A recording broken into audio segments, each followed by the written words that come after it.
Avant de commencer l'histoire, dites-nous d'où vous regardez en laissant un commentaire ci-dessous. Si vous appréciez cette vidéo, n'oubliez pas de liker et de vous abonner. Passez une merveilleuse journée. Profitez de l'histoire, tout le monde. Emma, il y a un monstre ici. Cria Mia, et dans un élan désespéré pour survivre, ou peut, être par pure gêne. Elle sauta sur les genoux du premier client assis à proximité. Ce n'est pas un cafard normal. C'est un mutant. Tout le monde suivit son regard, et là, il était, un petit cafard inoffensif. Ses antennes audacieuses s'agitant, il traversait le sol avec l'assurance de quelqu'un qui payait le loyer de l'endroit. L'homme qui tenait une tasse de café tenait maintenant Mia, littéralement sur ses genoux. « Mon Dieu, je suis tellement désolé. » C'est juste, il avait des ailes. Je jure qu'il a déployé ses ailes, et il était énorme.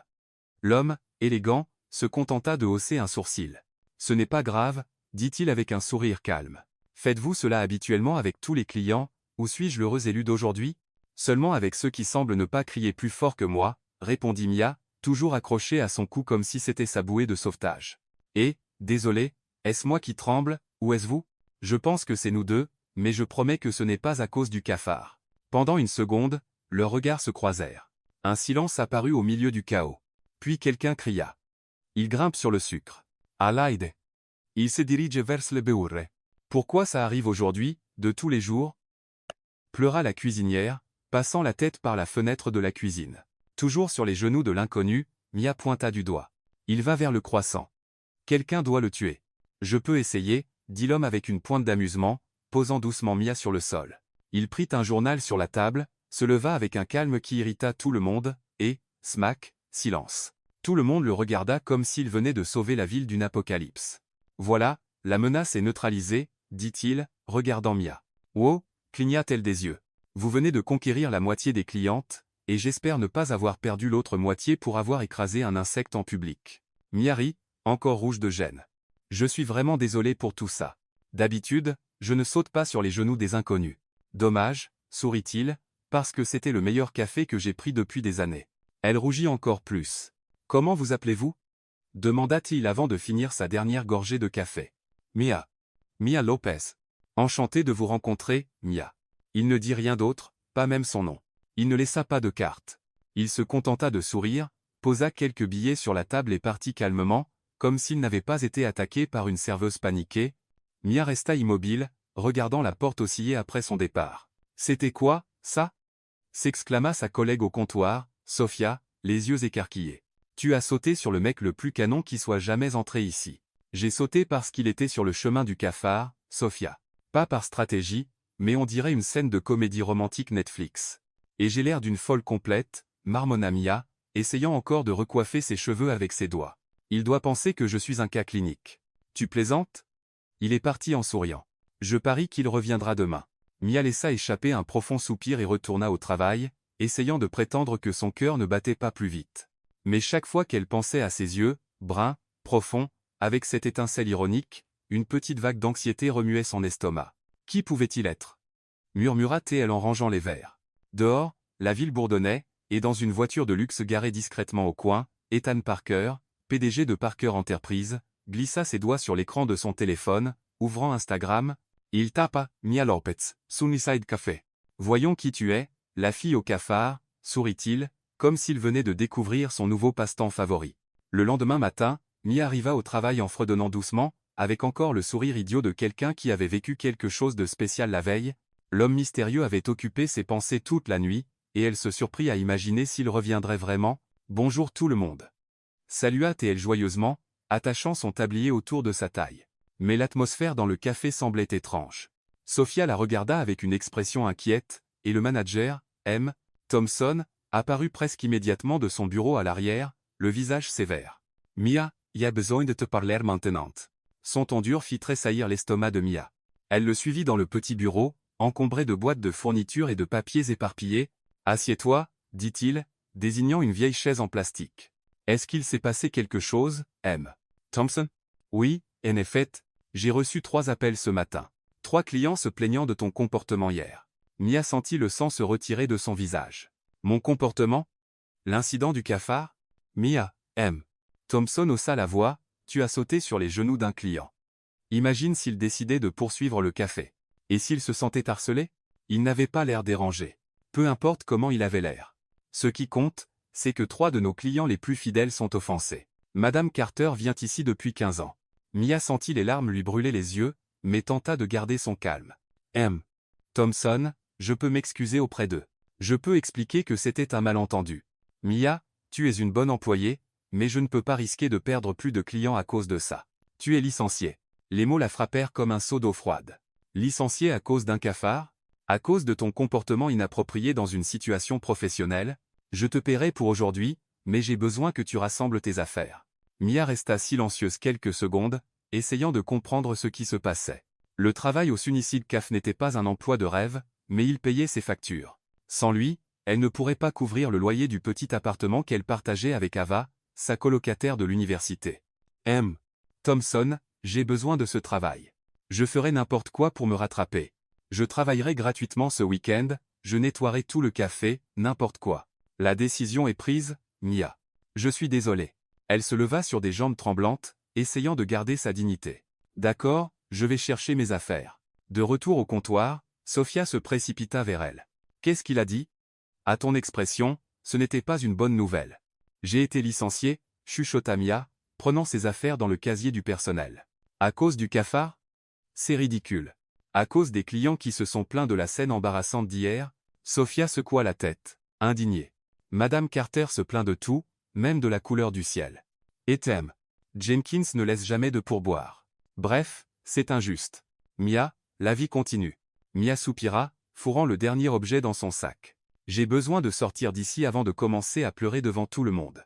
Elle serra rapidement son amie dans ses bras et quitta le café par la porte arrière, sentant les regards des autres employés sur elle. Le reste de la journée passa dans un brouillard.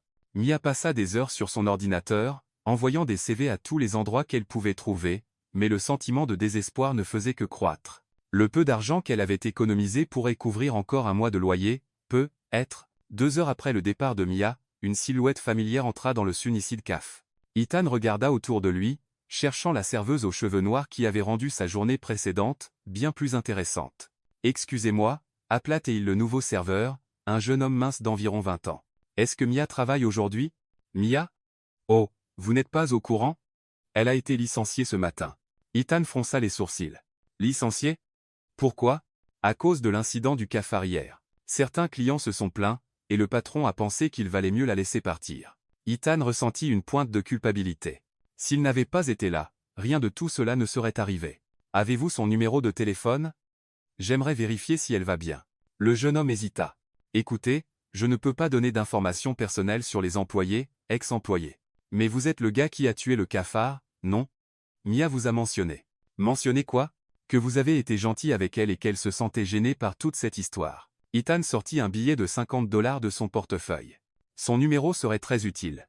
Je veux juste m'assurer qu'elle n'a pas été blessée par quelque chose qui s'est passé pendant que j'étais là. Le jeune homme regarda le billet, puis et griffonna rapidement le numéro de Mia sur une serviette. Merci, dit Ethan, quittant le café avec une nouvelle mission en tête. 2 jours passèrent. Mia avait transformé la recherche d'emploi en obsession, envoyant des CV à des restaurants, des magasins, des bureaux, partout où l'on embauchait. Ava essayait de la remonter, mais Mia commençait clairement à paniquer. Peut-être que tu devrais appeler ta mère, suggéra Ava, remuant des nouilles instantanées sur la cuisinière, pour entendre. Je te l'avais dit, tu aurais dû étudier la comptabilité, non, merci. Le téléphone sonna. Mia regarda le numéro inconnu avec suspicion. Allô? Mia Lopez? Une voix féminine au ton professionnel répondit, oui, c'est moi. Je m'appelle Rachel Bennett, du département des ressources humaines de Parker Enterprise. Nous offrons un poste d'assistante administrative, et votre profil a attiré notre attention. Mia cligna les yeux. Confuse. Parker Enterprise? Je ne me souviens pas d'avoir envoyé un CV chez vous. Parfois, nous recevons des CV par recommandation d'autres départements.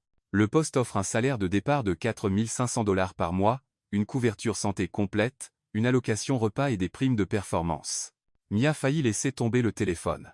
$4 500, c'était 3 fois ce qu'elle gagnait au café. Est-ce que c'est réel? Tout à fait réel. Seriez-vous intéressé par un entretien demain à 14h00? Oui. Je veux dire, bien sûr, ce serait formidable. Parfait. L'adresse est un 220, 0 Biscayne Boulevard, 30 étages. Demandez Rachel Bennett à la réception. Après avoir raccroché, Mia resta immobile une bonne minute, essayant de comprendre ce qui venait de se passer. Eva, cria-t-elle. Tu ne vas pas y croire. Ce soir-là, Mia chercha tout ce qu'elle pouvait sur Parker Enterprise en ligne. C'était une énorme entreprise avec des bureaux dans plusieurs villes, spécialisée dans les investissements et le développement urbain. Le PDG était Ethan Parker, considéré comme l'un des hommes d'affaires les plus jeunes et les plus prospères du pays. « Waouh, cette entreprise est gigantesque », murmura-t-elle, faisant défiler le site officiel. « Comment ont-ils même eu mon CV ?» Mais bientôt, l'anxiété prit le dessus. C'était une opportunité incroyable, mais aussi effrayante.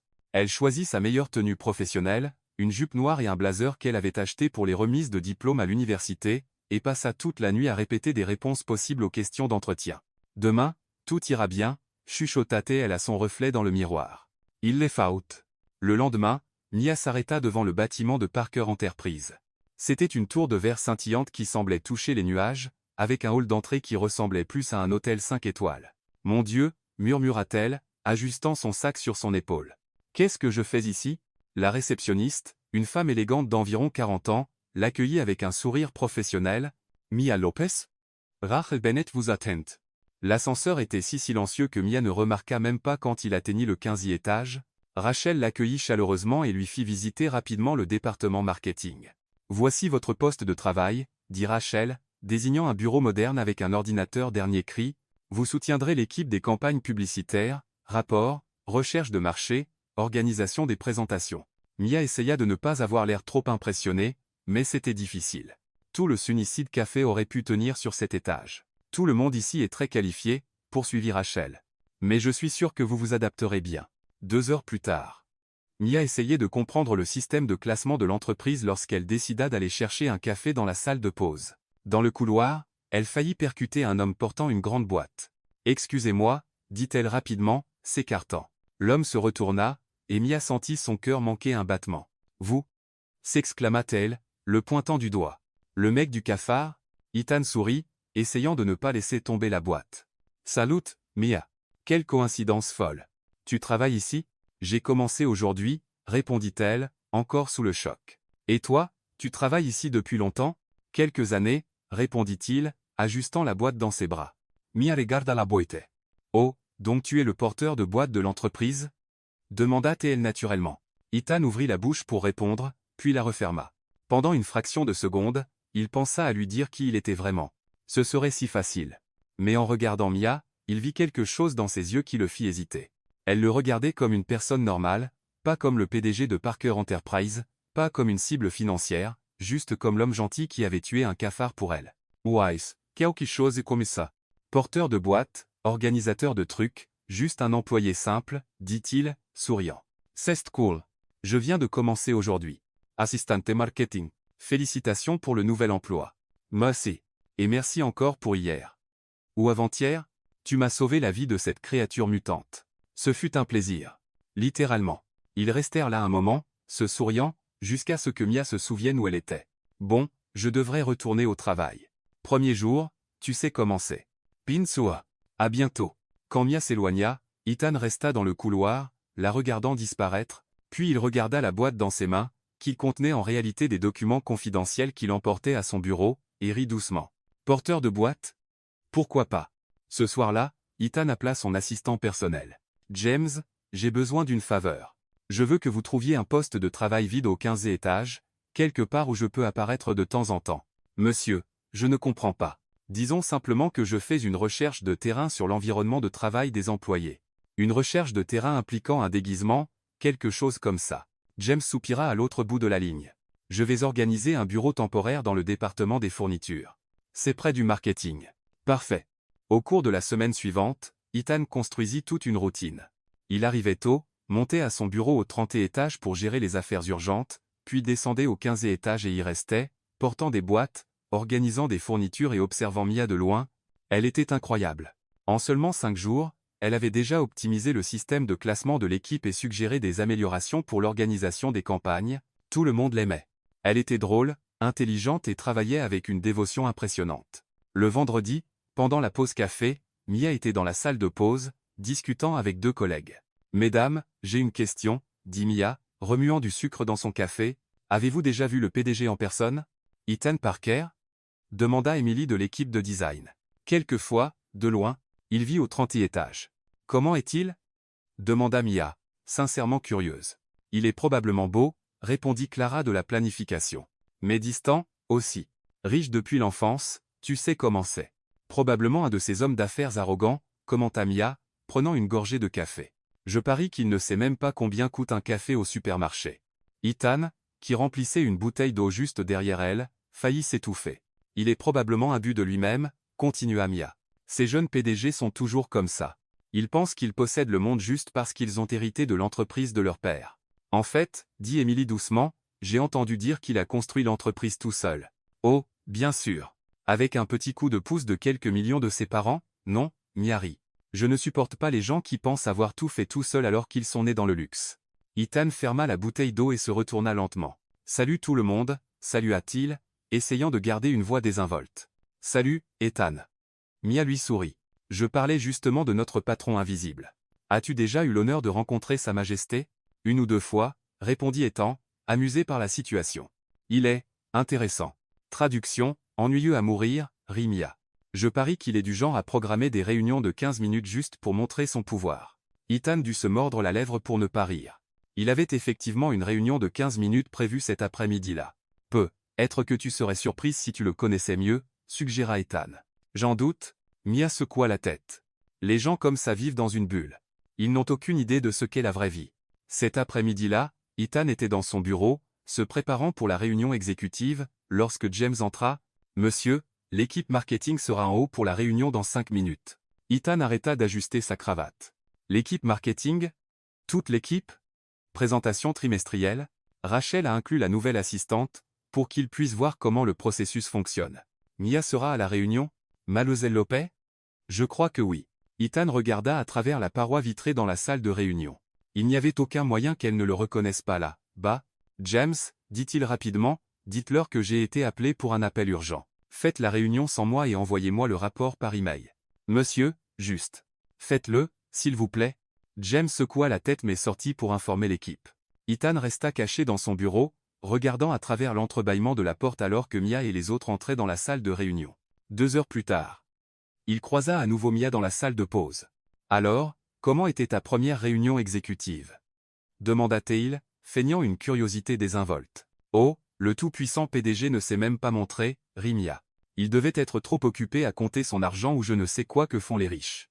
Peut-être qu'il avait quelque chose de vraiment important à gérer, plus important que de rencontrer l'équipe. J'en doute. Mia secoua la tête. Tu sais quoi? Je vais juste me concentrer sur mon travail et oublier que le patron existe. C'est plus facile comme ça. Bonne stratégie, approuva Ethan. Souriant. Veux-tu déjeuner avec moi demain? Mia demanda soudain, puis rougit. Je veux dire, si tu n'as pas déjà des plans. C'est juste, tu es la seule personne normale que j'ai rencontrée ici. Ethan sentit son cœur s'emballer. Bien sûr, ce serait génial. Quand Mia partit, Ethan resta dans la salle de pause, souriant comme un adolescent. Il était pris dans une situation compliquée, mais pour la première fois depuis des années, il se sentait vraiment heureux au travail. Alors, où veux-tu déjeuner? Demanda Ethan alors qu'il marchait dans une rue animée de Miami. Que penses-tu de ce food truck-là? Bah? Mia désigna une remorque colorée avec une longue file d'attente. Just incroyablement bon. Ethan regarda les food trucks, puis Mia. Ces 5 dernières années, ses déjeuners avaient toujours été dans des restaurants 5 étoiles avec vue sur l'océan. Mais son excitation était contagieuse. Le food truck, ça marche parfaitement, dit-il, souriant. En attendant dans la file, Mia remarqua un groupe d'hommes d'affaires bien habillés entrant dans un restaurant chic de l'autre côté de la rue. Regarde ces types, dit-elle, secouant la tête. Je parie qu'ils n'ont jamais mangé un hot-dog de leur vie. Probablement le genre à commander de l'eau pétillante importée et à penser que ça les rend sophistiqués. Ethan faillit s'étouffer avec sa propre salive. La semaine précédente, il avait littéralement commandé de l'eau pétillante importée lors d'une réunion d'affaires. As-tu quelque chose contre les gens qui réussissent? Demanda-t-il, essayant de paraître désinvolte. Pas contre le succès, contre l'arrogance, rit Mia. Ma grand-mère disait toujours. Chérie, tu peux avoir de l'argent, mais si tu oublies d'où tu viens, tu n'es qu'un riche idiot. Elle était sage. Ta grand-mère semble être une femme intéressante. Elle était la meilleure. Elle m'a pratiquement élevé seule après la mort de mes parents. Elle nettoyait des maisons pour des gens riches et revenait toujours avec des histoires hilarantes sur leur déconnexion. Ethan ressentit une douleur dans la poitrine. Combien de personnes comme la grand-mère de Mia avaient travaillé chez lui au fil des années? Il ne connaissait même pas leur nom. Que veux-tu dire par déconnexion? Oh, elle racontait plein d'histoires, rit Mia, animée, comme la femme qui a appelé en panique parce qu'elle ne savait pas comment allumer la machine à laver. Ou l'homme qui a demandé si les bananes poussaient sur des arbres. Une fois, une mondaine a même demandé à ma grand-mère combien coûtait une miche de pain ordinaire au marché, parce qu'elle voulait comprendre comment vivaient les pauvres. Ce n'est pas possible, dit Ethan, bien qu'intérieurement, il prit note mentalement de vérifier le prix du pain. Je te jure que c'est vrai. Et le pire, c'est qu'il pensait être gentil. Mia imita une voix exagérée. Oh, comme c'est intéressant. Les pauvres sont si créatifs. Ethan rit, mais c'était un rire un peu nerveux. Dans les semaines qui suivirent, ils commencèrent à se voir régulièrement après le travail. Ethan découvrit un Miami qu'il n'avait jamais vu auparavant, des parcs publics où les familles faisaient des pique-niques, des théâtres de quartier qui projetaient de vieux films, des plages où les gens jouaient de la guitare au coucher du soleil. Tu es différent des autres gars que j'ai rencontrés, dit Mia un après-midi alors qu'ils marchaient dans le parc Bayfront. La plupart essaient d'impressionner en m'emmenant dans des endroits chers. Toi, on dirait que tu apprécies les choses simples. Si seulement elle savait qu'il avait annulé une réunion avec des investisseurs japonais pour regarder une comédie romantique avec elle. Les choses simples peuvent être les meilleures, répondit Ethan, et il réalisa qu'il le pensait vraiment. Au travail, la situation devenait presque comique. Mia était devenue la critique officieuse du PDG invisible. Les gars, vous avez entendu ça? Dit-elle pendant une pause, brandissant un email imprimé. Il a envoyé une note sur l'optimisation des ressources humaines. Qui parle comme ça? Pourquoi ne pas simplement dire « travaillons mieux » Ethan, qui organisait des fournitures à proximité, faillit laisser tomber une boîte d'agrafes. Il avait passé 20 minutes ce matin-là à rédiger cette note. Peut-être qu'il veut juste avoir l'air professionnel, suggéra Emily. Professionnel? C'est prétentieux, rit Mia. Je parie qu'il a un assistant dont le seul boulot est de choisir des mots chics pour lui. Bonjour, M. Parker. Voulez-vous utiliser implémenter, optimiser ou restructurer dans les emails d'aujourd'hui? Ethan fit semblant d'être très concentré sur l'organisation des trombones. Et autre chose, poursuivit Mia, enthousiaste. Il a changé le café du bureau pour une marque bio premium. Qui se soucie du café bio? Le café, c'est du café. Mais bien sûr, Sa Majesté ne peut pas boire du café ordinaire comme nous, simples mortels. En réalité, Ethan avait changé le café après avoir entendu Mia se plaindre que l'ancien était horrible. Mais il ne pouvait pas l'admettre. Peut-être qu'il voulait juste que vous ayez tous un meilleur café, murmura Ethan. Oh, bien sûr, rit Mia bruyamment. La prochaine chose sera de l'eau importée de France. Ethan déglutit difficilement. Le jeudi, au coucher du soleil à South Beach, il marchait pieds nus sur le sable, Mia parlant de son rêve de lancer une petite entreprise de conseil. Sais-tu quelle est ma plus grande peur, dit-elle, s'arrêtant pour regarder l'horizon. Devenir une de ces personnes qui oublient d'où elles viennent, qui cessent de voir la beauté dans les choses simples. Ethan la regarda, cheveux ébouriffés par le vent, robe simple, yeux brillants de rêve, et réalisa qu'il était complètement amoureux. Tu ne serais jamais comme ça, dit-il, touchant son visage. Comment le sais-tu? Parce que tu as quelque chose que l'argent ne peut pas acheter, l'authenticité. C'est alors que ça arrive. Un baiser doux, sucré, avec un goût de glace à la noix de coco qu'ils avaient partagé, et portant la saveur de possibilités infinies. Mia, dit Ethan, son front toujours contre le sien, veux-tu être ma petite amie, officiellement? Bien sûr, idiote. J'attendais que tu me le demandes depuis des semaines. Le lendemain, Ethan arriva au bureau en ayant l'impression de flotter. James le trouva en train de signer des documents avec un sourire idiot sur le visage. Monsieur, le rapport financier du 3e trimestre. James, sais-tu combien coûte une miche de pain ordinaire au supermarché? Monsieur? Et sais-tu combien gagne vraiment quelqu'un qui travaille dans un café? Le vrai salaire minimum, pas les chiffres qu'on voit dans les rapports. James cligna des yeux plusieurs fois. Je peux chercher ça pour vous, monsieur. Fais-le. Et je veux aussi un rapport sur les avantages pour les employés de premier niveau, couverture santé, allocation repas, ce genre de choses. Dans les semaines qui suivirent, les employés de Parker Enterprise commencèrent à remarquer des changements étranges. Le PDG avait approuvé une augmentation de l'allocation repas, amélioré le plan de santé et créé un programme de suggestion où tout employé pouvait proposer des améliorations pour l'entreprise. Waouh! Quel changement étrange, commenta Mia pendant le déjeuner. Est-ce que notre PDG fantôme s'est cogné la tête et est devenu gentil? Peut-être qu'il évolue, suggéra Ethan. Ou peut-être qu'il a engagé un consultant en relations humaines parce que quelqu'un lui a dit qu'il était un patron horrible. Ironiquement, Mia se démarquait de plus en plus au travail. Ses idées pour les campagnes étaient créatives et efficaces, et elle avait proposé une restructuration du système de service client qui pourrait faire économiser des milliers de dollars à l'entreprise. Rachel aborda Ethan, qui était en mode porteur de boîte dans le couloir. Ethan, tu connais bien Mia, non? Un peu. Pourquoi? Elle est incroyable, efficace, créative, dévouée. Je pense à la recommander pour une promotion. Ethan ressentit un mélange de fierté et de panique. Quel genre de promotion? Coordinatrice de projets spéciaux. Bien meilleur salaire. Et elle le mérite. C'est génial, dit Ethan. Mais intérieurement, il calculait comment justifier une telle promotion rapide sans éveiller les soupçons. Ce soir-là, au dîner dans un petit restaurant mexicain que Mia adorait, elle lui parlait avec excitation de sa journée. « Ethan, je pense que je pourrais obtenir une promotion. Rachel a dit que mon projet a attiré l'attention des directeurs. C'est merveilleux. Tu le mérites. Ça semble un peu irréel, tu sais. Il y a un mois, je servais du café, et maintenant je crée des campagnes qui pourraient passer à la télévision. » Ethan sourit, mais une partie de lui paniquait. Combien de temps pourrait-il maintenir cette comédie? Et quand il lui dirait la vérité, Mia lui pardonnerait-elle? Mia, dit-il hésitant, et si tu découvrais que quelqu'un de proche de toi n'a pas été complètement honnête à propos de certaines choses? Quel genre de choses? Hypothétiquement, disons à propos du travail ou de la situation financière. Mia arrêta de manger. Est-ce que tu me caches quelque chose, Ethan? Ethan la regarda dans les yeux et faillit tout lui dire. Presque.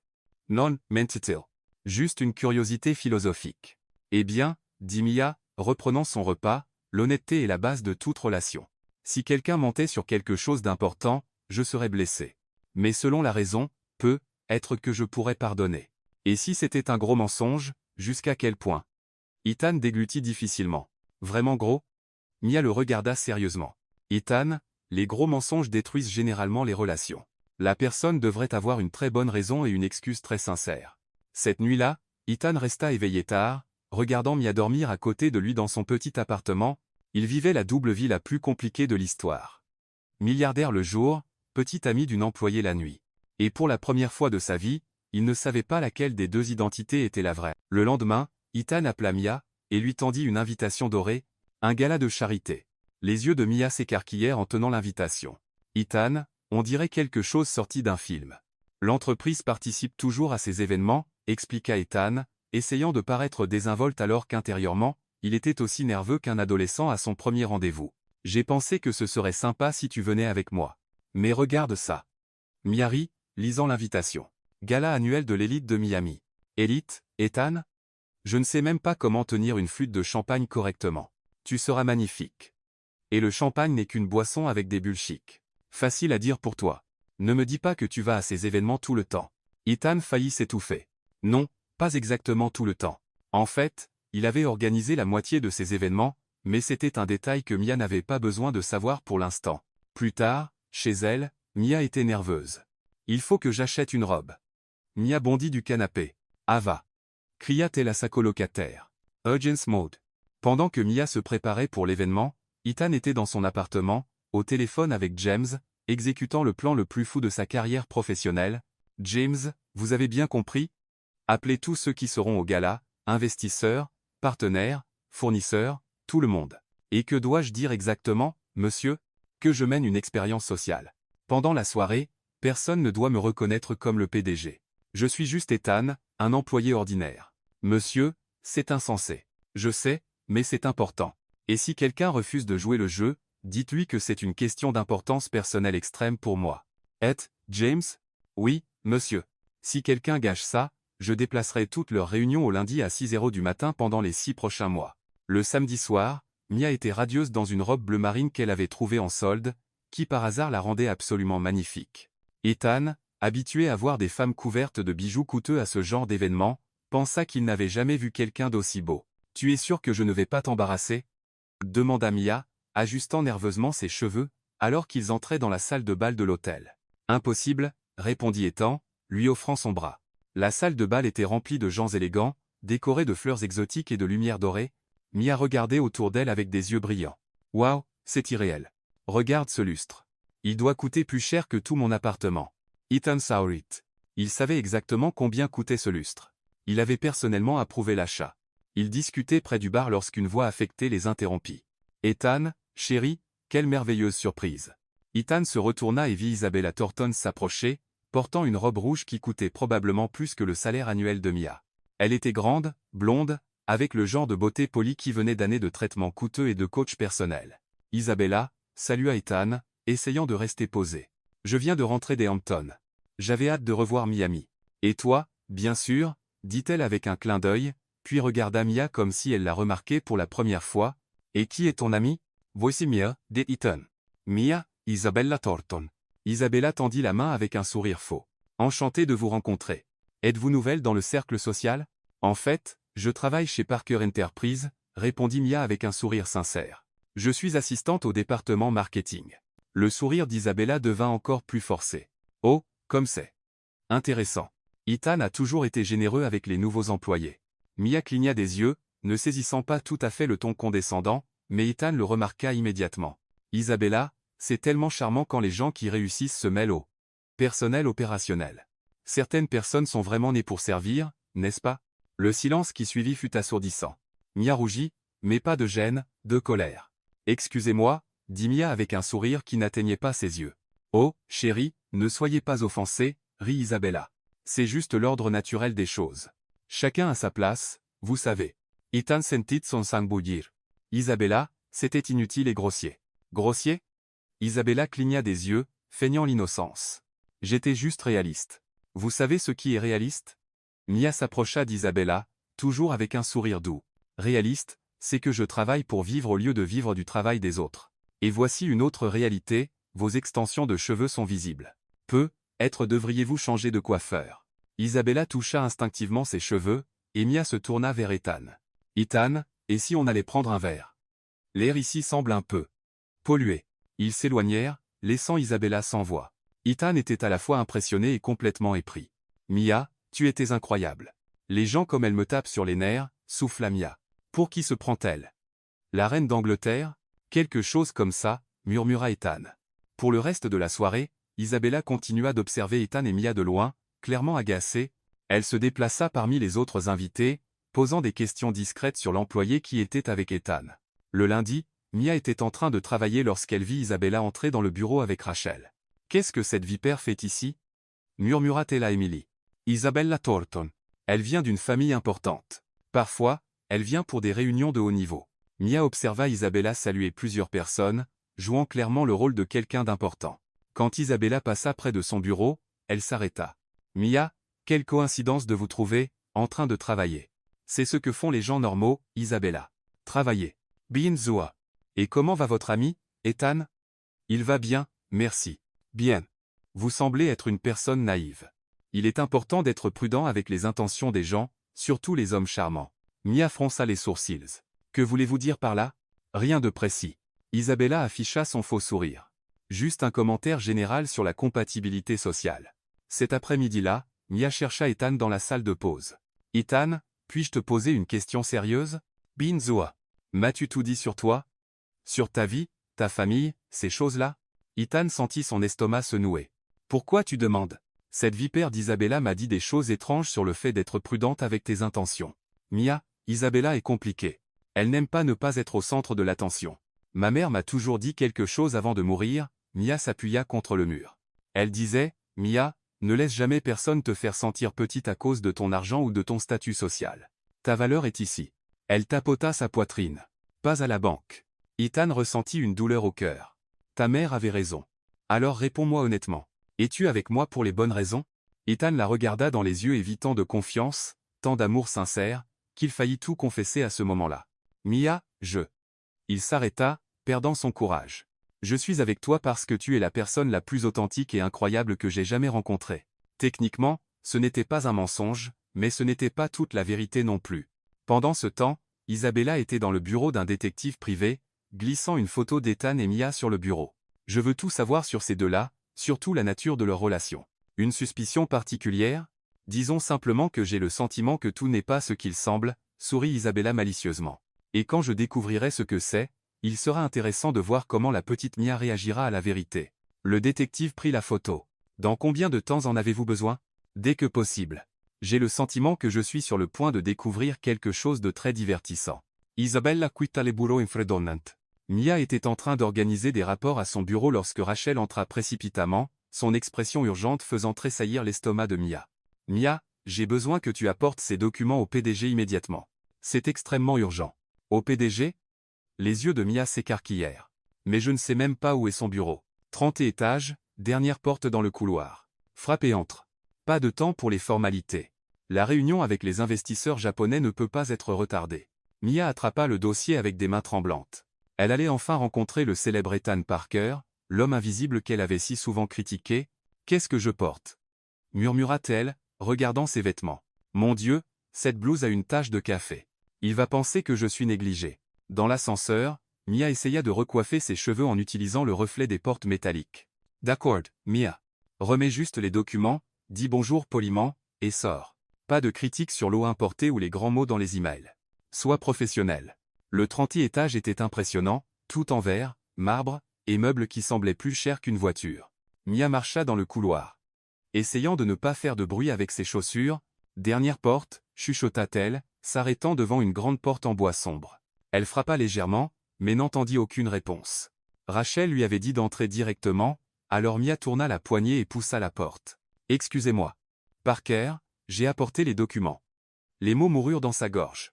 Là, assis à la tête d'une immense table de conférence, entouré d'exécutifs en costume coûteux, se trouvait Ethan, son Ethan, le porteur de boîte, l'employé simple qui mangeait des hot dogs et regardait des films, dans un théâtre de quartier.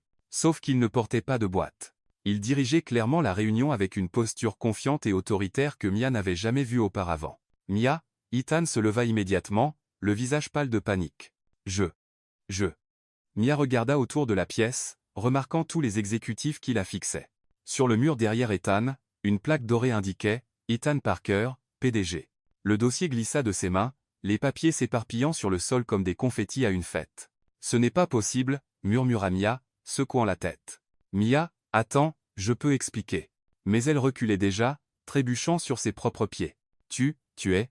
Elle pointa la plaque sur le mur, puis lui, puis encore la plaque, comme si son esprit refusait de l'accepter. « Messieurs, » dit Ethan aux exécutifs sans quitter Mia des yeux, « reportons cette réunion. » « Mais, monsieur, les investisseurs japonais. »« Reportez la réunion. » cria Ethan. Et Mia n'avait jamais entendu ce ton de voix de sa part auparavant. Elle la courut. Mia courut à travers les couloirs. Comme si elle fuyait un incendie, sans se soucier des regards curieux des employés, elle continua à courir, escalier, ascenseur, hall, n'importe quoi pour sortir. Mia. Elle entendit Ethan l'appeler, mais elle ne s'arrêta pas. Elle atteignit le parking, essoufflée, son maquillage barbouillé de larmes, cherchant désespérément les clés de sa voiture dans son sac. « Où sont ces foutues clés » marmonna-t-elle, fouillant dans son sac. « Mia, s'il te plaît » Elle se retourna. Ethan se tenait à quelques mètres, toujours en costume, cravate défaite, cheveux en désordre à force de courir. « Ne t'approche pas de moi » dit-elle, la voix tremblante. « Laisse-moi expliquer. »« Expliquer » cria Mia, sa voix résonnant dans le parking. « Expliquer quoi ? Que tu as menti sur tout ? Que tu m'as trompé tout ce temps ? Je n'ai jamais voulu te faire de mal. Jamais voulu me faire de mal. » Mia rit, mais c'était un rire amer sans joie. « Tu m'as ridiculisé, Ethan. Ou devrais-je t'appeler M. Parker Maintenant ? Je suis toujours Ethan pour toi. Je suis toujours le même homme. » Le même homme ? Mia était hystérique maintenant. Le même homme qui faisait semblant de porter des boîtes, qui m'écoutait critiquer son propre patron et faisait semblant d'être d'accord, qui m'emmenait manger des hot dogs alors que tu dînes probablement dans des restaurants qui coûtent plus que mon salaire. Ethan tenta de s'approcher, mais Mia recule. « Tu m'as utilisé, dit-elle, la voix brisée. Qu'étais-je ? Un passe-temps ? Une expérience sociale ? La pauvre serveuse que tu pensais amusante à fréquenter un moment ? Ce n'était jamais ça, cria Ethan. Je suis tombé amoureux de toi. Amoureux de moi ou de l'idée de moi ? Mia essuya ses larmes. Parce que tu ne m'as jamais donné la chance de connaître le vrai toi, Ethan. Si cette personne existe même. Il existait. Je suis le même homme qui devient nerveux quand tu souris, qui reste éveillé toute la nuit à penser à toi, qui ment sur qui il est. Mia le coupa. Sais-tu combien de fois je t'ai critiqué en face ? Combien de fois j'ai dit que le PDG de Parker Enterprise devait être un gosse gâté ? Et tu restais là, à te moquer de moi. Je ne me moquais pas de toi. Si, tu le faisais. Ça devait être hilarant, l'employé stupide critiquant le patron sans savoir qu'elle lui parlait. Ethan fit un pas de plus. Mia, quand je t'ai rencontré au café, j'étais fatigué des gens qui ne voulaient de moi que pour mon argent. Tu me regardais comme un être humain normal. C'était libérateur. Alors tu as décidé de continuer à mentir. J'ai décidé que je voulais que tu me connaisses pour de vrai. Sans les milliards, sans le pouvoir, juste moi. Mais tu n'es pas juste toi, Mia gesticula désespérément. Tu es les milliards. Tu es le pouvoir. C'est ta vie. Et tu me l'as caché parce que tu savais que je détesterais ça. Tu ne détesterais pas. Si, je détesterais. cria Mia. Et tu le savais. C'est pourquoi tu as menti. Un silence tendu s'installa entre eux. Mia tremblait, en partie de colère, en partie de douleur. Est-ce que quelque chose de ce qu'on avait été réel? Demanda-t-elle d'une petite voix. Ou était-ce tout un jeu? Ethan la regarda avec une telle intensité qu'elle faillit le croire. Tout était réel. Chaque moment. Chaque mot. Chaque. Sauf la partie où tu m'as dit qui tu étais vraiment. Mia secoua la tête. Je ne peux plus te faire confiance, Ethan.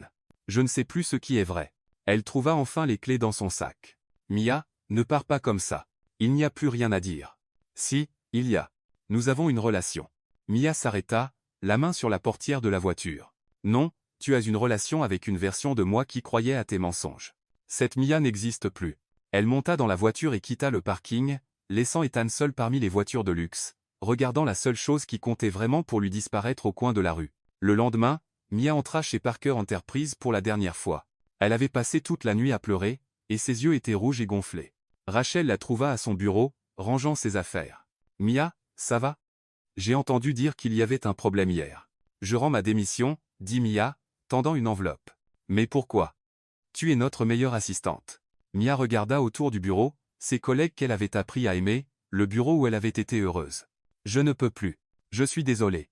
Elle prit la boîte avec ses affaires et partit sans se retourner. Au 30e étage, Ethan était à la fenêtre de son bureau, regardant le mouvement dans la rue en bas. James entra avec des rapports, mais il ne se retourna même pas. Monsieur, la réunion avec les Japonais a été reprogrammée pour. James, as-tu déjà été vraiment amoureux? Monsieur. Oublie, murmura Ethan. Annule toutes les réunions pour aujourd'hui. La porte s'ouvrit, et Isabella entra, affichant un sourire de fausse inquiétude. Ethan, chéri, j'ai entendu qu'il y avait un petit incident hier. Comment fas-tu? Ethan se retourna, et Isabella recula presque en voyant l'expression sur son visage. Tu savais, n'est-ce pas? Ça va quoi? Qu'elle découvrirait. Tu as enquêté, découvert mon déguisement, et... Ethan, je ne sais pas de quoi tu parles, mentit Isabella avec aisance. Mais être que c'était pour le mieux. Maintenant, tu peux te concentrer sur quelqu'un de ton propre cercle social. Ethan la regarda avec dégoût. Sors de mon bureau. Ethan. Sors. Isabella partit rapidement, mais elle souriait. Son plan avait parfaitement fonctionné. Pendant ce temps, dans le petit appartement, Mia était allongée sur le canapé, serrant un coussin et sanglotant. Ava était assise par terre à côté d'elle, lui tendant des mouchoirs. Mia, être qu'il t'aime vraiment. Comment le saurais-je? Pleura Mia. Comment puis-je savoir ce qui était réel et ce qui était un mensonge? Il m'a fait me sentir spécial, Ava. Il m'a fait croire que quelqu'un comme lui pouvait se soucier de quelqu'un comme moi. Mais tout était faux. Être que non. Si, ça l'était, soupira Mia, épuisée. Et le pire, c'est que je suis vraiment tombée amoureuse de lui, de l'étang qu'il prétendait être. Et maintenant, je ne sais pas si cet homme a jamais existé ou si ce n'était qu'un fantasme. Elle se recroquevilla sur le canapé, fermant les yeux, essayant d'effacer les souvenirs de chaque sourire, chaque baiser, chaque moment qui semblait maintenant être un mensonge soigneusement construit. Quelques jours plus tard, Mia était assise sur une chaise inconfortable dans une pièce qui ressemblait plus à un placard de rangement qu'à un bureau, attendant son 5e entretien d'embauche de la semaine. L'endroit sentait le café rassis et le désinfectant, une combinaison qui devenait bien trop familière. Mia Lopez, appela une petite femme d'une 50aine d'années, des lunettes pendues à une chaîne dorée. C'est moi. Mia bondit si vite qu'elle faillit renverser la chaise. Je suis Carla, propriétaire de Sunshine Marketing. Une petite entreprise, mais avec un grand cœur, dit la femme, serrant la main de Mia avec une force surprenante. J'ai vu votre CV. Expérience chez Parker Enterprise. Impressionnant. La poitrine de Mia se serra rien qu'en entendant le nom. Oui, c'était une expérience intéressante. Pourquoi êtes-vous parti? Grande entreprise, bon salaire. Disons que j'avais des différends philosophiques avec la direction, répondit Mia diplomatiquement. Ah, je vois. Mauvaise patronne? Quelque chose comme ça, murmura Mia. Eh bien, ici, vous gagnerez $2000 par mois. Pas de plan de santé complet, pas d'allocation repas, sourit Carla, mais pas de mauvais patron non plus. Juste moi, et je ne suis qu'à moitié folle. Mia rit pour la première fois depuis des jours. Ja prends. Super. Vous commencez lundi. Et Mia? Carla fit un clin d'œil. Ici, personne ne prétend être quelqu'un qu'il n'est pas. Nous sommes tous juste des pauvres honnêtes. Alors que Mia recommençait sa vie professionnelle à un bureau en bois branlant avec un ordinateur qui mettait 5 minutes à s'allumer, Ethan transformait Parker Enterprise en l'endroit le plus déprimant de Miami. Monsieur, James entra prudemment dans le bureau, comme s'il manipulait un animal blessé. Les rapports mensuels. Ethan regardait par la fenêtre, portant un costume froissé, les cheveux en désordre, et tenant une tasse de café qui était devenue froide des heures auparavant. « Monsieur James, penses-tu que je suis une personne horrible? Monsieur? Une simple question. Suis-je horrible? James Heshita. » Ces derniers jours, Ethan avait annulé 3 réunions importantes, rejeté des contrats de 2 millions de dollars et passé des heures à regarder son téléphone comme s'il attendait qu'il sonne tout seul. Vous traversez une période difficile. Ça ne répond pas à ma question. Monsieur, vous êtes mon patron. Je ne peux pas dire que vous êtes horrible. Et si je n'étais pas ton patron? James regarda Ethan, mal rasé, les yeux rouges, irradiant une tristesse qui faisait murmurer les employés dans les couloirs. Si vous n'étiez pas mon patron, je dirais que vous ressemblez à quelqu'un qui a perdu quelque chose de très important et qui ne sait pas comment le récupérer. Ethan se retourna, en fin. Perspicace, James. Très perspicace. Cet après-midi-là, Isabella se présenta au bureau d'Ethan, portant une robe qui coûtait probablement plus que le salaire annuel de Mia chez Sunshine Marketing. Ethan, chérie, tu as l'air terrible. Merci, Isabella. Très réconfortant. C'est pourquoi je suis ici. Elle s'assit dans le fauteuil en face de son bureau. J'ai organisé un dîner au club samedi. Des gens intéressants, une nourriture merveilleuse. Je ne suis pas d'humeur à socialiser. C'est exactement pourquoi tu en as besoin. Tu ne peux pas te cacher ici pour toujours à cause d'une secrétaire. Ethan lui lança un regard qui fit légèrement reculer Isabella. Elle s'appelle Mia. Bien sûr, chérie. Mia. Mais soyons pratiques, Isabella se pencha en avant. Tu es Sam Parker. Tu peux avoir n'importe quelle femme à Miami. Pourquoi te torturer pour quelqu'un qui ne comprend clairement pas ton monde? Peut-être que c'est exactement pourquoi elle était spéciale. Était. Au passé. Maintenant, tu dois passer à autre chose. Ethan. D'accord, un dîner. Mais seulement parce que tu ne me laisseras pas tranquille tant que je n'aurai pas accepté. Parfait, sourit Isabella triomphalement. Pendant ce temps, Mia était à son nouveau bureau chez Sunshine Marketing, créant une campagne pour une boutique de cupcakes, quand Ava appela. Mia, il faut que tu sortes de cet appartement le week-end. Je vais bien ici, merci. Tu deviens ermite. Hier, tu as parlé à la télévision. Je n'étais pas d'accord avec les nouvelles. C'est différent. Mia, peut-être que tu devrais donner une seconde chance à Ethan. Mia arrêta de taper. Ava, écoute. Je sais qu'il a menti, mais peut-être qu'il t'aimait vraiment et qu'il ne savait pas comment dire la vérité. Il a eu plein d'occasions de me le dire. Et s'il avait peur? Et s'il avait été utilisé pour son argent tellement de fois qu'il est devenu paranoïaque? Mia regarda son écran d'ordinateur, où il y avait une photo d'un cupcake souriant. Ça n'a plus d'importance. Si, ça en a. Tu es misérable. Il l'est probablement aussi. Comment le sais-tu? Parce que quand 2 personnes s'aiment vraiment et se séparent, elles sont toutes les 2 misérables. Le lundi, Mia arriva au travail et trouva un énorme bouquet de marguerites sur son bureau. Les marguerites étaient ses fleurs préférées, quelque chose qu'elle avait mentionné en passant à Ethan lors d'une de leurs sorties. On dirait que quelqu'un a un admirateur secret, chantonna Carla, apparaissant avec un café. Mia chercha une carte, mais il n'y en avait pas. Probablement une erreur de livraison, murmura-t-elle, mais garda les fleurs quand même. Le mardi, des tournesols arrivèrent. Le mercredi, des tulipes jaunes. Toujours sans carte. Toujours des fleurs qu'elle aimait. Mia, dit Carla le jeudi, jetant un coup d'œil au bureau qui commençait à ressembler à une boutique de fleurs, soit tu as l'admirateur le plus persistant du monde, soit quelqu'un essaie de transformer notre entreprise en serre. Mia, je pense que je sais qui c'est. Et tu vas faire quelque chose à ce sujet? Je vais faire comme si je ne les recevais pas. Ah, la stratégie de l'autruche. Classique. Pendant ce temps, Ethan était dans son bureau, appelant la même boutique de fleurs tous les matins. Bonjour. C'est Flowers and Love? Je voudrais envoyer un autre bouquet à M. Parker, dit l'employé, vous avez déjà envoyé des fleurs tous les jours cette semaine. La destinataire n'a pas appelé pour vous remercier une seule fois. Je sais. Peut-être que je devrais essayer une autre approche. Peut-être, mais pour l'instant, continuez à envoyer les fleurs. Comme vous voulez, monsieur. Ethan raccrocha et regarda son téléphone. Il avait composé le numéro de Mia 47 fois au cours des 3 dernières semaines, mais n'avait jamais eu le courage de compléter l'appel. Le vendredi, Mia quittait le travail lorsqu'elle vit un bouquet de roses blanches sur le banc à l'extérieur du bâtiment. Il y avait une note simple. Je suis désolé. Elle regarda autour d'elle, s'attendant à moitié à voir Ethan caché derrière une voiture, mais la rue était vide.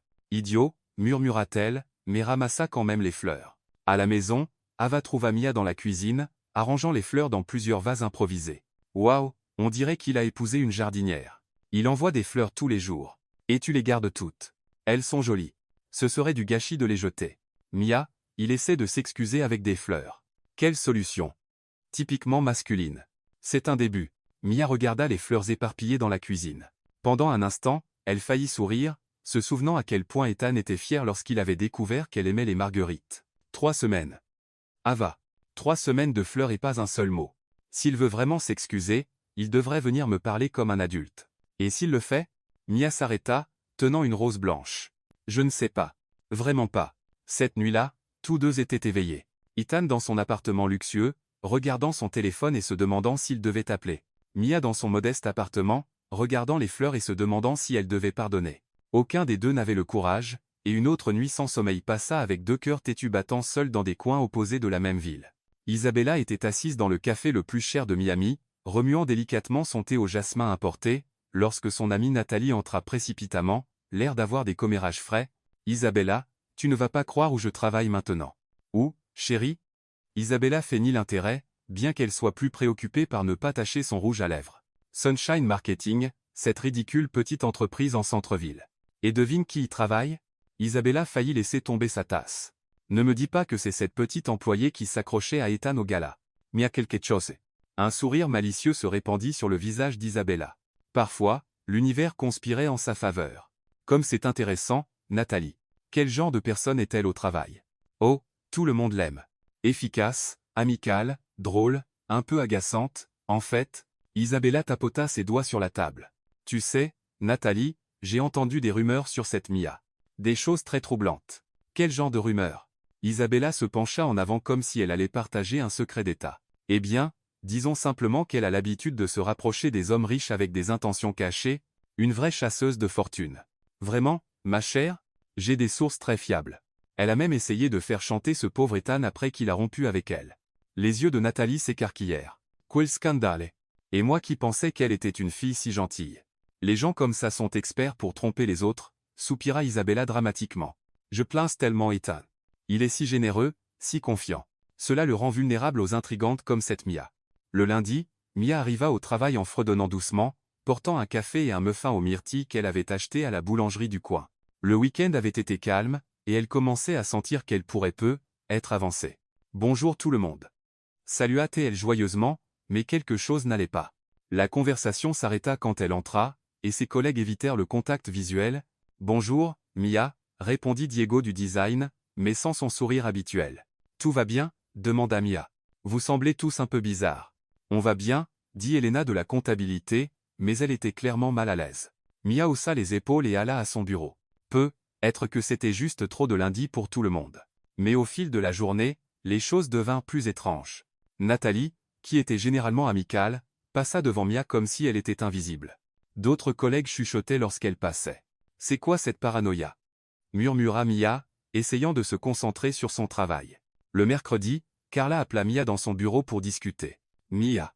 Assieds-toi. J'ai besoin de te dire quelque chose de sérieux. » Le ton grave fit sombrer l'estomac de Mia. « Est-ce qu'il s'est passé quelque chose, Carla ?» Malheureusement, oui. 3 de nos plus gros clients ont annulé leur contrat cette semaine. Quoi? Pourquoi?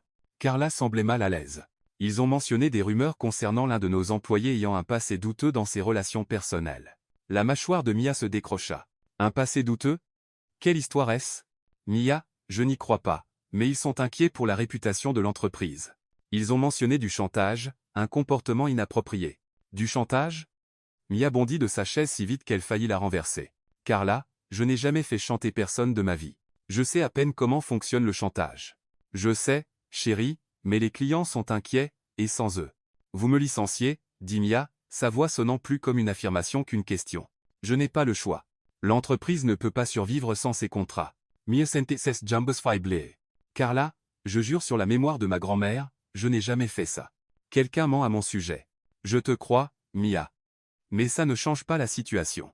2 heures plus tard, Mia portait à nouveau une boîte avec ses affaires, marchant dans les rues de Miami, complètement sous le choc. Chantage, dit-elle à elle-même. Moi qui ai rendu une fois la mauvaise monnaie au café. Comment quelqu'un peut-il penser que je suis une maître chanteuse? Dans les jours qui suivirent, Mia découvrit que les rumeurs s'étaient répandues comme une traînée de poudre. Chaque entretien d'embauche se terminait par des regards suspicieux et un « Nous vous recontacterons. Personne ne veut m'embaucher, dit Mia, affalée sur le canapé avec un pot de glace. C'est comme si j'avais un panneau sur le front disant « arnaqueuse professionnelle ». C'est bien trop spécifique pour être une coïncidence, dit Ava, fronçant les sourcils. Quelqu'un fait ça exprès. Mais qui? Je suis la personne la plus inoffensive du monde. Au pire, on pourrait m'accuser de chanter trop fort sous la douche. Pendant que Mia essayait de comprendre ce qui arrivait à sa vie, Ethan était dans son bureau, écoutant le rapport le plus étrange qu'il ait jamais reçu. Monsieur, dit James, clairement mal à l'aise, il y a des rumeurs qui circulent à propos de mademoiselle Mia. Quel genre de rumeurs? Eh bien, sur le fait qu'elle serait une chasseuse de fortune et sur une tentative de chantage. Ethan resta silencieux un long moment. James, as-tu déjà vu Mia en personne? Quelquefois, monsieur. Te semble-t-elle être le genre de personne qui ferait chanter quelqu'un? James pensa à la jeune femme amicale qui saluait tout le monde dans les couloirs et le remerciait toujours lorsqu'il tenait l'ascenseur. Honnêtement, non, monsieur. Elle arrive à peine à demander une réduction à la cafétéria. Exactement. Quelque chose ne va pas ici. Ethan décrocha le téléphone et appela le meilleur détective privé de Miami. Michael, j'ai besoin que vous enquêtiez sur l'origine de certaines rumeurs, et je veux des résultats rapides. 3 jours plus tard, Michael était de retour dans le bureau d'Ethan avec un rapport qui fit voir rouge au PDG. Parker, toutes les rumeurs remontent à une seule source. Isabella Thornton a orchestré une campagne de diffamation systématique contre Mia Lopez. Prouvez-le. J'ai des enregistrements de conversations, des relevés téléphoniques et 3 témoins prêts à confirmer qu'Isabella a offert de l'argent pour propager les mensonges. Ethan frappa la table. Monsieur, que voulez-vous que je fasse de ces informations? Rien pour l'instant. Je m'en occupe moi-même. La nuit suivante, Ethan organisa une rencontre avec Isabella dans le restaurant le plus exclusif de la ville. Elle arriva radieuse, portant une robe qui coûtait probablement plus que ce que la plupart des gens gagnaient en 6 mois. Ethan, quelle délicieuse surprise. Tu as enfin décidé d'oublier cette. Isabella, la coupa Ethan, sa voix dangereusement calme, je dois te féliciter.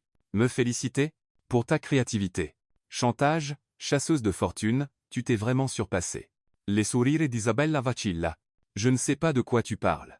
Ethan posa le rapport du détective sur la table. J'ai des enregistrements, Isabella. Tes propres mots. Isabella ouvrit le dossier et pâlit en voyant les virements bancaires à son nom. Ethan, je peux expliquer. Pas besoin. Tout est là. Et maintenant, je vais te donner un choix.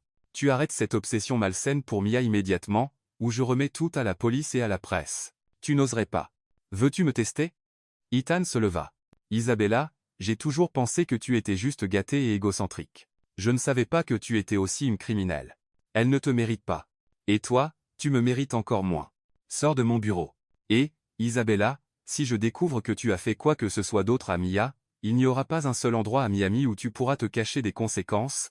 Isabella claqua la porte en sortant, mais Ethan savait qu'elle n'oserait plus rien tenter. 2 jours plus tard, Mia reçut une lettre livrée par un coursier. Elle reconnut l'écriture immédiatement. Mia, je sais que je n'ai aucun droit de t'écrire, mais j'ai besoin que tu connaisses la vérité sur les attaques contre ton entreprise. Isabella a tout planifié, les rumeurs, ton licenciement, l'attaque informatique. J'ai des preuves de tout. Je ne te dis pas ça pour avoir l'air d'un héros. Je te le dis parce que tu mérites de savoir que quelqu'un essayait de détruire ta vie, et que cette personne a été arrêtée. Je t'ai toujours aimé. Mia. Depuis le premier jour au café, j'ai menti sur qui j'étais parce que j'avais peur que tu ne vois en moi qu'un PDG riche et distant. Je voulais que tu me connaisses en tant que personne avant de connaître mon compte en banque. Était-ce égoïste? Oui. Était-ce mal? Complètement. Mais ce n'était jamais parce que je ne te respectais pas. C'était parce que je te respectais trop pour risquer que tu me veuilles pour les mauvaises raisons. Je ne demande pas de pardon, mais j'espère que tu sais que tu es la seule personne qui m'a jamais fait me sentir comme un être humain normal, et pas seulement Ethan Parker. Avec amour et regret, Ethan. Mia lut la lettre 3 fois, assise sur le sol du bureau après que tout le monde fut parti. Ava, appela-t-elle son amie, j'ai besoin de parler à quelqu'un. Qu'est-ce qui s'est passé? J'ai découvert qui sabotait ma vie. Et j'ai découvert qu'Ethan m'a aidé. Et maintenant? Mia regarda par la fenêtre du bureau, observant les lumières de Miami s'allumer. Maintenant, je pense que je dois arrêter d'être si fier et admettre que j'ai encore des sentiments pour lui. Mia, il a fait des erreurs, mais moi aussi. Peut-être qu'il est temps qu'on parle comme des adultes. Pour la première fois depuis des mois, Mia sourit en pensant à Ethan. Peut-être que certaines personnes méritaient vraiment une seconde chance. Mia se tenait devant le miroir de la salle de bain de l'hôtel Fontainebleau, essayant pour la 5e fois de coiffer ses cheveux pour qu'il n'ait pas l'air d'avoir été attaqué par un ventilateur. Ava, je n'aurais pas dû venir, dit-elle au téléphone en haut-parleur, luttant avec son mascara. Quelle idée folle d'accepter cette nomination. Mia, tu as été nominée comme jeune femme d'affaires de l'année à Miami. C'est incroyable. Et si je trébuche sur scène? Et si j'oublie quoi dire? Et si, Mia s'arrêta, se regardant dans le miroir. Et si Ethan est là? Je sais. Mais et s'il y est? Je ne sais pas si je suis prête à le voir en personne. Tu es magnifique. Tu as du succès, et tu mérites d'être à cet événement. Maintenant, arrête de trop réfléchir et va briller. Mia prit une profonde inspiration, ajusta la robe bleu marine qu'elle avait achetée spécialement pour l'occasion, et sortit de la salle de bain avec détermination. La salle de l'événement était remplie de l'élite économique de Miami. Mia reconnut quelques visages vus à la télévision et dans des magazines d'affaires, ce qui la fit se sentir comme une impostrice bien habillée. Mia Lopez, une femme élégante, s'approcha d'elle. « Je suis Linda Williams, de l'organisation de l'événement. Félicitations pour votre nomination. » « Merci. Je n'arrive toujours pas à croire que je suis ici. Votre histoire est inspirante. De serveuse à entrepreneuse à succès en moins d'1 an. Impressionnant. » Mia sourit, essayant d'avoir l'air confiante, mais à l'intérieur, elle calculait toutes les issues de secours possibles pour partir discrètement. De l'autre côté de la salle, Ethan était arrivé discrètement et s'était positionné derrière une colonne d'où il pouvait voir la scène sans être facilement repéré. Il portait un simple costume sombre, très différent des costumes de créateurs qu'il mettait habituellement pour ce genre d'événement. « Monsieur Parker », James apparut à ses côtés. « Je ne savais pas que vous veniez à l'événement. » « Décision de dernière minute », murmura Ethan sans quitter Mia des yeux, qui discutait joyeusement avec d'autres invités. « Comment va-t-elle ? » Radieuse, monsieur, et clairement nerveuse. « Je la connais encore bien », sourit Ethan tristement. La cérémonie commença avec les animateurs faisant des blagues que seulement la moitié du public comprenait. Mia était assise au 3e rang, jouant nerveusement avec son bracelet et murmurant ce qui semblait être des mantras apaisants. « Et maintenant », annonça l'animateur, la catégorie que tout le monde attendait. La jeune femme d'affaires de l'année. Mia sentit son estomac faire un triple saut. Les nominés sont Sarah Chen de la start-up technologique Foodie App, Maria Santos de la chaîne de salles de sport pour femmes Power Woman, et Mia Lopez de Mia Marketing Solutions. Des applaudissements polis remplirent la salle. Mia fit un petit signe timide, essayant de ne pas vomir de nervosité. Et la gagnante est. L'animateur ouvrit l'enveloppe avec une lenteur théâtrale qui mit à l'épreuve la patience de tous, Mia Lopez. Pendant une seconde, Mia ne put pas assimiler l'information. Puis elle entendit son nom résonner dans la salle et sentit Linda lui donner un coup de coude. « Vas-y, ma chère. Tu as gagné. » Mia se leva en titubant, encore sous le choc, et marcha vers la scène comme si elle rêvait. Elle prit le trophée, une pièce de cristal plus lourde qu'elle ne s'y attendait, et se tint devant le micro. « Waouh » commença-t-elle, et le public rit. « Désolé, je n'ai pas préparé de discours parce que je ne pensais pas gagner. » Plus de rire. « Il y a 1 an, je servais du café et me faisais attaquer par des cafards mutants, » dit Mia, et le public éclata de rire. « Aujourd'hui, je suis ici, tenant ce magnifique trophée qui coûte probablement plus cher que ma première voiture. » Ethan sourit, se souvenant de l'incident du cafard. « Je veux remercier tous ceux qui ont cru en moi, surtout quand je ne croyais pas en moi-même. À mon équipe, qui travaille avec moi comme si nous étions une famille de fous, à mes clients, qui font confiance à une fille qui, jusqu'au mois dernier, ne savait même pas comment émettre une facture correctement. » Le public fut charmé par son honnêteté. Mais surtout, Mia fit une pause, regardant la foule. « Je veux parler de quelque chose que j'ai appris cette dernière année sur la trahison, le pardon et les secondes chances. » Ethan se rapprocha la colonne, totalement attentif. « J'ai découvert que parfois, les gens nous font du mal non pas parce qu'ils sont mauvais, mais parce qu'ils ont peur. Peur d'être rejetés, peur de ne pas être aimés pour ce qu'ils sont vraiment.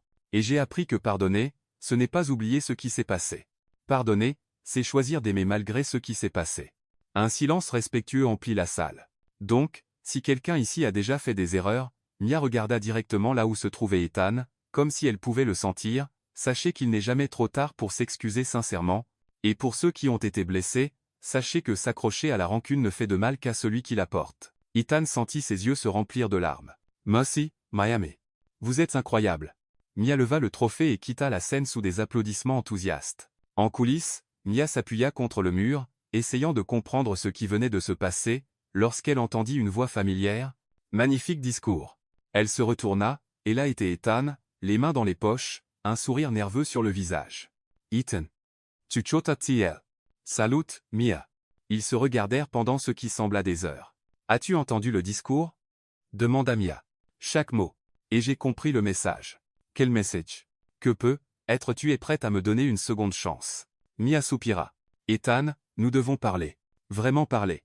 Sans mensonge, sans déguisement. »« Tu as raison, Mia. » Il s'arrêta, choisissant soigneusement ses mots. « J'ai tout gâché. J'ai menti parce que j'avais peur que tu ne veuilles de moi que pour mon argent.